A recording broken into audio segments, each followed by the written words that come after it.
Great stuff. Ian, you're very welcome. You're very welcome. Mark, you're very welcome. How are you doing? You're looking well. Congratulations on the achievement. I'm fine. Good to see you. That's a new single. Terrific song. Well, not used to. Thank you. And I kind of heard it before, haven't I? Yeah. Whose song is it? Relish song, yeah. Rainbow Zephyr. And you guys changed it.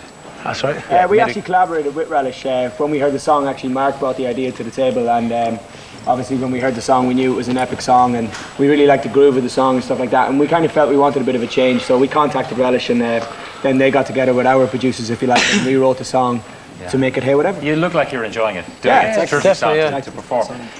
Big UK tour, how did it go? Did you have fun? Very good, yeah. We toured for 5 months. It was our biggest tour that we've ever done. We toured across Europe, and we did about 60 dates in the UK, so it was really, really good. Yeah. Mark, you got to play Sligo.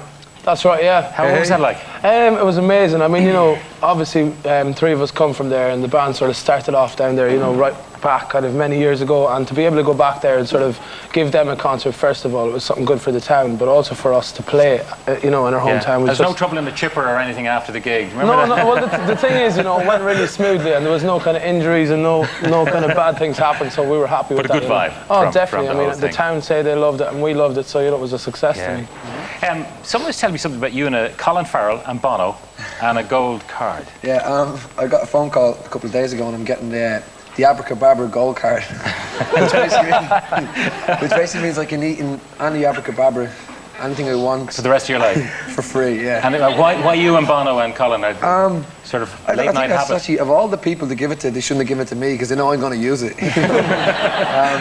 No, it's because they actually Abracadabra sponsor our local football team, the Beachcombers. So basically that's how it all came about, and they decided I'd be the next person to get it. So you and about 10,000 fans queuing up outside your local Abracadabra. I'm going to invite everyone back for an Flash the card. We have to talk about the big do. You left me for last, didn't you? No, I just want to talk about the big do because I've been looking at the Hello magazines. We'll have a look at some of the pics in a couple of minutes. How did the wedding go? I mean, we know what we heard about it, but how did it go from your point of view? It was absolutely fantastic. Honestly, I don't think we could have wished for a better day. I think, you know, we couldn't, to our families, you know, our friends, obviously all the lads, their families were there. And we had the day that we wanted to have, and it was fantastic. Yeah, as I said, you got 2 editions of Hello magazine. You got this one here, which is the wedding edition, and then you got the honeymoon edition as well. You should have gotten 2 of them for the price of one, shouldn't you? Yeah, I was looking for the bit in between, but then I realised there wouldn't be a bit in between because, according to one of the tabloids yesterday, you didn't sleep with your wife on the night of your wedding. Is that true? Yes, yeah. You did, Brian. You're in enough trouble. There was a simple reason. It's nobody's business, really. The truth was. I mean, obviously, everybody's been reading the press. Yeah. You didn't get to bed until the morning. That's why you didn't get to sleep. bed at 8 o'clock, but that was a typical Irish wedding, you know. And I think, as I said, myself and Gina had a fantastic day. You know, we never asked for, you know, the media kind of hype that went with it. We had a fantastic day. There was a lot of stuff that happened. I think that, what can you say? Yeah. Wasn't supposed to happen. We're looking at some of the pictures. I mean, it looks absolutely gorgeous. I mean, fairy tale. The only problem was it was very hot. I think all the guests, you know, were sitting in the church for about an hour or two longer than they should have been, and you know that was obviously nothing to do with us either. And you know, it was a beautiful day. It was fantastic, and obviously the disappointing part of it was the hype that was at home. And you know, I think I can say here, and I can say, you know, that the press can say whatever they want about me, but the unfortunate part about it was I think Georgina's dad, because I think a lot of the stuff, everything that was said from the press at home, you know, wasn't true. And I think as well, you know, it was kind of, he was in a situation where his daughter was getting married, and you know, the Irish press, regardless of hello deal or no hello deal, you know, they weren't going to get into a wedding. You know, they're not going to get into anybody's wedding, you know, if it's a, you know, a big wedding or not. And you know, the press, I think, felt that they weren't getting what they wanted, so they kind of homed in on stuff that wasn't happening. What about the charges of heavy-handed security, for instance? You know, some of the guys, you know, people I would know and you would know and normally have very amiable dealings with, saying that some of the guys that I presume Hello hired were, you know, more than heavy.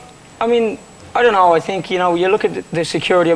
Myself, I never asked for heavy-handed security.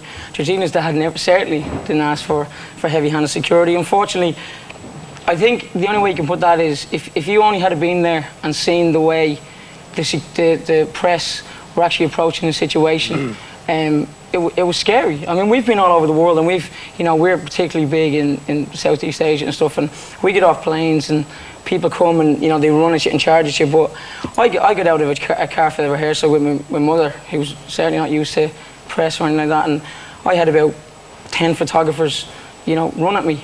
And I mean run at me, I don't mean stand, try and take a picture, I mean run at me. And I think another guy, journalist, shoving cameras in my face and things like that. I mean, I don't know what they wanted. I mean, what did they want from us? They were getting their pictures, of me entering the church. But on one occasion, actually, and I think the famous kung fu kick, that was a local, or a police officer from France. And when myself and my mum were entering the church, one of the guys shouted, when we were literally walking in, one of the guys shouted, "Shoot, shoot, shoot." Now, is that a camera? Yeah, or is obviously that a gun? it was a camera. But when you're in that, and when there's 10 and photographers and journalists around you, and questions are flying from everywhere, and someone shouts "shoot," and you're in a foreign country, and especially as a prime minister. Well, exactly. I mean, people say Georgina should have got married in Ireland because what do you say her to that? dad. Well, I mean, why? We got married in France. We wanted to get married in France. We had a fantastic day. I mean, the people that we've had come up to us, and I think the general public in Ireland have been absolutely fantastic. And I have to say, we haven't had anything but well wishes from everybody. Unfortunately, the press homed in on someone. And to be Did fair, Georgina manage to get through the day and the honeymoon without knowing about this stuff, or was she made aware of kind of the controversy back home? We knew there was stuff back home. I think people tried to keep it from us because it was our wedding day. But I don't think you could get away from it. Do you think it would have been the same in Ireland if you had married here? I think it would have been worse in Ireland. Yeah. I think they no matter where we got married, they were going to follow us. And I suppose maybe we should have looked at that and said, no matter where we go, it's going to happen. But what can we do? It was just one of those things that we have to try and move on from. As I said, the unfortunate person was Georgina's dad, because to be honest, I mean, the stories that came out about Georgina's dad. Yeah, but then Bill Hughes told everyone what he said at the wedding, and he made the most amazing speech that I've ever heard. And I'm not, I know he's a politician, but he didn't, he wasn't reading from auto-cue, and it was absolutely it was touching. Win the money as well. We all had bets on sitting at the tables. We all had like a wager and bets on how long Bertie's speech was going to be. And I think I had 27 minutes, and I think it was in Georgina around 26. Georgina won at the end. I think that was a fix, though. I think he was looking at the watch. Every time he said something beautiful, we were all like, "Come on, everyone, yes, Bertie, go." To make it longer. Try and make it go longer. Stretch him out. Yeah. Speaking of weddings, Shane, you're about to tie the knot. That's right. Yeah. December. So have you learned from Nicky and Georgina's experience? I want to have as good as they had, definitely. Obviously, it won't be as hot because it'll be in Ireland at Christmas. But it's going to be a Christmas-style wedding in Ireland, yeah. So it's going. But I mean, in terms of security, Hello Magazine, and all that. I'm not doing a magazine. We've decided not to do a magazine. We thought about it for like different offers came in or whatever. We just said no to it. Just don't want to do it. It can't be a quiet The wedding. Leitrim Observer made a big offer. The Leitrim Observer.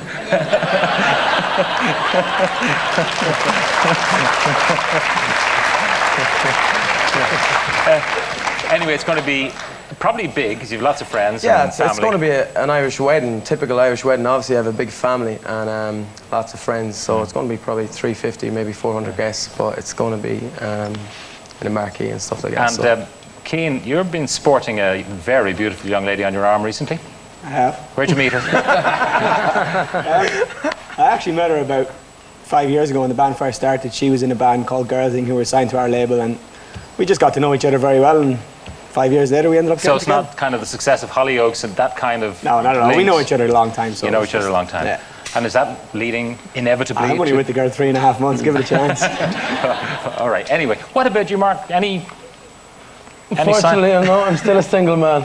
Is it? Oh, listen to it. Hey, don't be What do you on. mean, He's having fun. unfortunately? There's lots of people out there who think this is great news, that you're still... Oh, well, He just hasn't got one. Oh, is that it? Yeah, but is it difficult to in your position, you guys are very wealthy now, very successful, you know, you'd be maybe a bit worried that people would be with you for the wrong reasons. Yeah, I mean, you know, obviously we're not exactly kind of normal, average lifestyle living kind of lads or whatever, and there's certain, you know, parts of our life that kind of attract people that normally wouldn't be attracted, you know. And obviously you kind of have to deal with the kind of fact in the back of your head, you know, is this person really here for me, or, you know, are they here because of Westlife or because of what I'm attached to or whatever with work? That's a difficult one. Yeah, it can be very difficult, you know, especially when it comes to finding someone that you really like and sort of, you know, gaining that trust and everything, you know. And, you know, there's been times where you've been hurt in the past and stuff with things like that. So it's never easy, but, you know, I'm kind of... And you find someone, and suddenly, 2 days later, in your early morning red top, you find Confessions, my night of passion with Mark. Yeah, well, you know, I mean, as I say, I'm sure his corpse in there. I'm sure there's lots of people, you know, that are in our position, you know, in music or in TV or whatever, that go through that, and it is something that happens. And I don't know. I mean, the only thing that teaches about me is the individual that's gone and sold it to the paper, if you know what I mean. And it's a disappointment in that way, because you feel like maybe you've had an enjoyable time with somebody and then it turns out that, you know, that they're the total flip of what they told you they were or whatever. So it can be kind of quite annoying and stuff. But you know what? I like to be kind of positive about it, and you know, I think there definitely is someone out there. It's just a matter of finding somebody, you know. Yeah, it'd be great fun looking as well. That's oh yeah, there's definitely that Brian, side to it. I mean, this business of the papers, you've had good news and bad news in a sense. You've Dad of the Year. Yeah. You beat David Beckham and Tony Blair. Yeah. I was more shocked than anyone. More shocked and I surprised. didn't understand it. I was like, okay, I'm 23 and I'm Dad of the Year. I should be Kid of the Year, not really Dad of the Year. It was a great honour, and I'm delighted. And then all the other stuff in the papers. Well, you know, it's every time I seem to talk about my private life, it just seems to get turned into this story that every time I read something about myself, it's starting to turn from the truth into bad. Even when I try and tell the truth, it again gets twisted. But Kerry's gone on the record quite a few times, hasn't she? Oh, listen, the way it is, you know, things happen in the past. Everyone makes mistakes. Me and Kerry are happier than we've ever been in our life, you know, and it just seems that we keep paying for the same mistakes over and over again. Yeah. But unfortunately, when you're in our position and people just feel that, you know, and it's the same with Mark, what just Mark said a minute ago, and it's the same with Nicky, with them photographers that, you know, are trying to hit and get pictures. Money makes the world go round, and when people can see money in front of them, they don't care who's involved and who gets hurt, whether it be children or if it's ruining someone's wedding day or it's, you know, making someone feel embarrassed. They don't care when there's money in front of them, and, you know, the media are the same. It's just... Yeah. People aren't important. But from your point of view, I mean, Kerry's not a woman to be crossed, as I've discovered on this show. So, and you know only too well. Slightly. Yeah. Well, look, it's great to have you guys. Thank you very much for flying in specially with us. You were in Manchester and you came all the way, and I really appreciate it. And you're going to do another song. I'll tell them all about it while you get lined up. Westlife, ladies and gentlemen. Thank you. Great stuff.